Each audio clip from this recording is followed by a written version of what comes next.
प्रणाम साथियों, राधे राधे, जय श्री कृष्ण। कैसे हैं आप सब?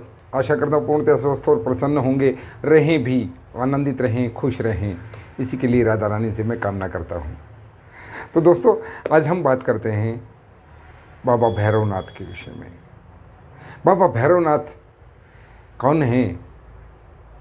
ये शिव के ही परम गणों में से एक हैं और अनेक रूप ये धारण करके भगवान शिव और माँ शक्ति की सहायता के लिए, उनके आदेश की पालना के लिए सदैव तत्पर रहने वाले ऐसे हमारे बाबा भैरव, जो अनेकों रूपों में जाने जाते हैं। जैसे काशी जी में काशी कोतवाल बाबा भैरव हैं, उज्जैन में देखें महाकाल के सेनापति काल भैरव हैं, वैष्णो देवी में आप देखें काल भैरव बैठे हैं, केदार बाबा पे देखें, केदार बाबा से भी ऊंचाई पे थोड़ा काल भैरव बैठे हैं। तो ये सदैव उनकी सहायता और उनकी सेवा के लिए तत्पर रहने वाले देव हैं काल भैरव। और कितनी ही चीज़ों में काल भैरव का, भैरव बाबा का, बटुक भैरव का इनका नाम आता है। लेकिन आप एक चीज़ नोट करें, माँ भवानी भुवनेश्वरी, माँ गिरिजा क्या स्वयं आपकी मदद करने के लिए आती हैं? नहीं, वो अपनी किसी शक्ति का ही प्रयोग करती हैं ना आपकी सहायतार्थ। ऐसे ही संसार के कल्याण के लिए स्वयं तो वो कभी विशेष ही काम के लिए निकलती होंगी। ऐसे ही महादेव देवाधिदेव हैं, सदियों वो समाधि में बैठे रहते हैं। तो उनके काम कौन करते हैं? उनके काम करते हैं, जग भलाई के काम करते हैं उनके गण। और उन्हीं में से विशेष हैं बाबा काल भैरव। तो काल भैरव जी से कैसे प्रार्थना करें, उन्हें कैसे माने हैं? आप लोगों ने देखा होगा ना, नज़र के लिए काला धागा भैरव बाबा का बंधवा दिया। कितने ही उपाय भैरव बाबा पे होते हैं। भैरव बाबा दोनों शक्तियों में काम करते हैं। तामसिक में भी भैरव बाबा चलते हैं। उन्हें बहुत जगह मदिरा का भोग लगता है, काशी जी में भांग का भोग लगता है।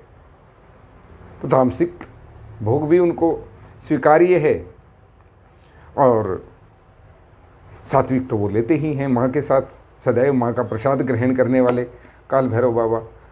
हाँ, जब भी माँ की सवारी चलती है उनकी सहायतार्थ किलकारी मारते हुए चलते हैं। उनकी एक किलकारी से असंख्य राक्षसों का और दैत्यों का, बुरी शक्तियों का वैसे ही अंत हो जाता है। किलकारी मात्र ही उनकी काफ़ी है कि महाशक्ति आ रही हैं अथवा सदाशिव आ रहे हैं, सावधान हो जाइए। ऐसे काल भैरव, ऐसे काल भैरव आपकी सहायता के लिए इस कली काल में, कलियुग में, इस भूलोक पर, पृथ्वी पे रहने वाले वासियों के लिए सदैव तत्पर हैं। बस हम उन्हें इग्नोर करते हैं ना, इतनी सी बात है। तो यदि ऐसे बहुत से काम हैं जो काल भैरव कर सकते हैं और किसी के बस के नहीं हैं, ये भी मैं आपको बता दूं। बाबा भैरवनाथ से अपनी कामना पूरी करवाने के लिए, वो हर मनोकामना पूरी करने के लिए तुरंत तत्पर हो जाते हैं, उद्यत हो जाते हैं। करके ही हटूंगा, पीछे हटना तो उन्होंने कभी सीखा ही नहीं। भैरव बाबा के स्वरूप के बारे में भी सब जानते हैं, कैसा उनका स्वरूप है। मृगछाला धारण किया, महादेव जैसा रूप अपना बनाया, चल पड़ते हैं हाथ में सोटा लेके, श्वान की सवारी करते हैं। तो उस स्वरूप का भी ध्यान करें। और यदि आपकी कोई अधूरी मनोकामना है जो कि उचित है, मैं बार बार कहता हूँ, अनुचित को पूरी नहीं करेंगे, बहुत गुस्से वाले हैं। अनुचित कामना यदि आप करेंगे तो वो आप पे भी क्रोध कर सकते हैं। उचित कामना के लिए भगवान काल भैरव को याद करें और अपनी मनोकामना पूरी करवाएं। उसका टोटका, दिव्य टोटका मैं आपको बता देता हूँ, बड़ा आसान उपाय, आप खुद करें। बिचौलिए की क्या ज़रूरत, आप स्वयं करें। आप क्या करें, 21 काली मिर्च ले लें। काली मिर्च किचन में सभी के होती हैं। 21 साबुत काली मिर्च आप ले लें और आप देखें अपने आसपास कि कुत्ता कहाँ बैठा है। पालतू कुत्ता नहीं, घरों में तो सब पालते हैं, हमारे यहाँ भी है। गली का स्ट्रीट डॉग, जो कि बिना पैसे का सिक्योरिटी गार्ड होता है पूरी गली का, पूरे मोहल्ले का, पूरी ड्यूटी निभाता है। वो काल भैरव के आशीर्वाद से ही करता है कि सबकी रक्षा करनी है। आवारा कुत्ता, गली का कुत्ता, हम आवारा कह देते हैं, वास्तव में वो बिना झोली का फ़कीर है, सब घरों से दान लेता है, उसी में जीवन यापन करता है और सबकी रक्षा के लिए तत्पर रहता है। जहाँ कुत्ता बैठा हो, बैठता हो अक्सर, वो स्थान आप चुन लें और देखें कि कुत्ता उठ के चला गया है वहाँ से। भाई जाएगा भी, कहीं खाना खाने जाएगा, कहीं किसी और काम के लिए जाएगा, भगाना नहीं। जब वो उठ के चला जाए तब वो 21 काली मिर्च जाके चुपचाप जहाँ वो बैठा था उस स्थान पे रखते हैं और कहीं साइड में 15 मिनट के लिए आप खड़े हो जाएं, भगवान काल भैरव का ध्यान करें। 15 मिनट बाद आप एक काम करें, जाएं, वो अपनी काली मिर्च वहाँ से उठा के किसी कागज़ में, किसी चीज़ में आप रख लें। उनके साथ कुछ मिट्टी भी आ जाएगी, नेचुरल है, शायद कुछ कंकड़ पत्थर भी आ जाएं छोटे मोटे, आने दें, परहेज ना करें। उनको घर लाकर एक काले रंग के कपड़े में, साइज नो मैटर, काले रंग के कपड़े में उनको रख के अच्छे से गांठ बांध के एक पोटली बना लें। अब इस पोटली को लेके आप जाएं, कहीं आपके आसपास नीम का पेड़ हो, ध्यान से सुनना, बड़ा अच्छा ये उपाय है, शुद्ध सात्विक उपाय है, आपको इससे निश्चित लाभ होगा। नीम के पेड़ के पास जाएंगे, दिन में जाएं, रात में जाएं, दोपहर में जाएं, आपकी मर्जी, यहाँ भी बस आपको एक काम करना है, थोड़ा सा नीम के पेड़ के नीचे आसपास, जड़ के आसपास गड्ढा खोद के मिट्टी, उस 21 काली मिर्च की पोटली को वहाँ रख के ऊपर से मिट्टी से उसको दबा देना है और भैरव बाबा से प्रार्थना करनी है कि मेरा अमुक काम आप कृपा करके, मैं बड़ा परेशान हूँ, मुझे इस चीज़ की आवश्यकता है, अथवा मेरा यह काम अटका हुआ है, आपके सिवा कौन करेगा। भगवान शिव के आदेश से आप करें, माँ शक्ति के आदेश से आप करें, ये काम तो आप ही करेंगे। प्रार्थना उनसे करें, प्रार्थना करके आप घर चले आएँ। इसके अगले 3 दिन आपने एक काम जरूर करना है, 3 दिन लगातार। जब घर से आप जाएं, उसी स्थान पे जहाँ की आपने वो पोटली दबाई है, उन्हें रिमाइंड करवाना है, भैरव बाबा ये रिमाइंडर है, प्लीज़ वो काम ज़रा कर दीजिए ना। उसके लिए आप 2 बताशे, साबुत बताशे सभी समझते होंगे, 2 बताशे साबुत और थोड़ा सा कच्चा दूध ले जाएं, 2 चम्मच बहुत है।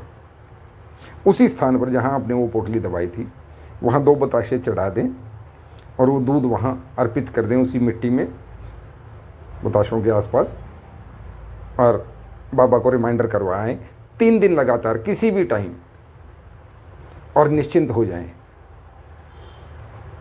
अगर भोले बाबा की कृपा हुई, माँ शक्ति की कृपा हुई, 11 दिन के अंदर अंदर आपकी वो मनोकामना पूर्ण होगी, ऐसा मेरा विश्वास है। और जब आपकी मनोकामना पूर्ण हो जाए, आपको लगे कि हाँ चीज़ ने काम किया, ये उपाय आप करेंगे ना, आपको पहली बार एहसास होगा कि हाँ कुछ होता है, करके देखना, बहुत पावरफुल है। वो जब पूरी हो जाए तब एक दिन, किसी दिन ये काम ज़रूर करना, किसी भी दिन, किसी भी पक्ष में भैरव बाबा का धन्यवाद करने जाना। और वो धन्यवाद कैसे करना है उसकी विधि ध्यान से सुन लें। भाई काम हुआ है, थैंक यू तो बोलोगे, वो थैंक यू बोलने जाना है। उस दिन आप जाएं, उस पोटली को वहाँ से निकालेंगे, उसको वहीं नहीं छोड़ देना है, उस पोटली को वहाँ से निकालेंगे और घर से 5 गुलगुले यदि आप बना सकें, अन्य क्षेत्रीय भाषाओं में इसे क्या बोला जाता है मुझे नहीं पता, उत्तर भारत में गुलगुले बोलते हैं, जो आटा गुड़